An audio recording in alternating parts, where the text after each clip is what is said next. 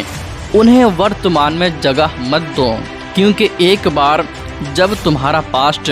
تمہارے پریزنٹ میں آ گیا، تمہارا پاسٹ تمہیں کبھی بھی پریزنٹ میں نہیں رہنے دے گا۔ پاسٹ میں تمہارے ساتھ کتنا بھی زیادہ برا کیوں نہ ہوا ہو، وہ تمہاری باتیں، تمہارے جو بھی مشکلات ہیں، جو بھی تمہارا اسٹرگل ہے، وہ تمام چیزیں مر چکی ہیں، اور اس باز کی طرح بنو جو کبھی بھی مری ہوئی چیزوں کو نہیں کھاتا۔ ہمیں بھی چاہیے ہم کبھی بھی جو ہماری چیزیں مر چکی ہیں، جو ہمارے ساتھ برا ہوا ہے، ہمیں زندگی نے تنگ کیا ہے، ہمیں لوگوں نے تنگ کیا ہے، ان کو بھول جانا چاہیے اور اپنی زندگی ایک نئی شروعات دینا چاہیے اپنی زندگی کو، اور ہمیشہ ہمیں اپنے ویژن پر کلیئر رہنا چاہیے، اور اس کو اچیو کرنے کے لیے ہمیشہ ہمیں دن رات محنت کرنی چاہیے۔ چوتھا لیسن، جب آندھی طوفان آتے ہیں تو باز بہت ہی زیادہ ایکسائٹڈ ہو جاتا ہے، اور جب بارش ہوتی ہے تو سارے پنچھی چھپ کر بیٹھ جاتے ہیں اپنے اپنے گھونسلوں میں یا پھر کسی کے گھروں پر جا کر، لیکن باز کو ان تمام چیزوں میں بہت ہی زیادہ مزہ آتا ہے۔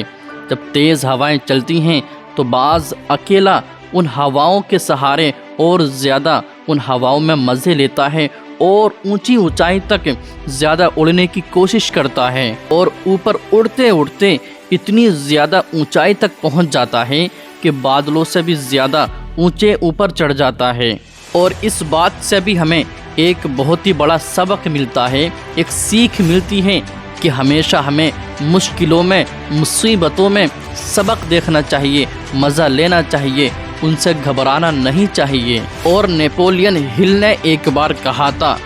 ہر بڑی چنوتی ایک بہت بڑا اوسر لے کر آتی ہے تمہیں کامیاب کرنے کے لیے، اور اس باز کی طرح تم نے بھی اپنے افسروں کو پہچان لیا تو تم بھی ان تمام مشکلوں کے، تمام پریشانیوں کے اوپر اڑتے ہوئے نظر آؤ گے۔ جس طریقے سے باز پہاڑوں میں اڑتا ہے، ہواؤں کا کوئی ٹینشن نہیں ہوتی، ہوائیں اس کو روک نہیں سکتی، آندھی آئے، طوفان آئے، اس کو کوئی فرق نہیں پڑتا۔ اس کا ایک ویژن کلیئر ہوتا ہے کہ مجھے اونچا اڑنا ہے، اتنی اونچے اڑنا ہے جہاں تک کوئی نہیں پہنچ سکتا۔ 5th لیسن،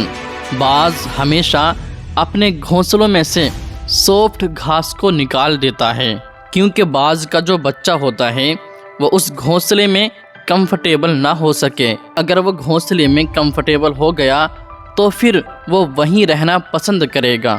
لیکن باز کبھی ایسا نہیں ہونے دیتا۔ باز ایک پنچھی ہے، لیکن اس باز کو بھی پتہ ہے there is no growth in comfort zone. لیکن ہم تو انسان ہیں نا،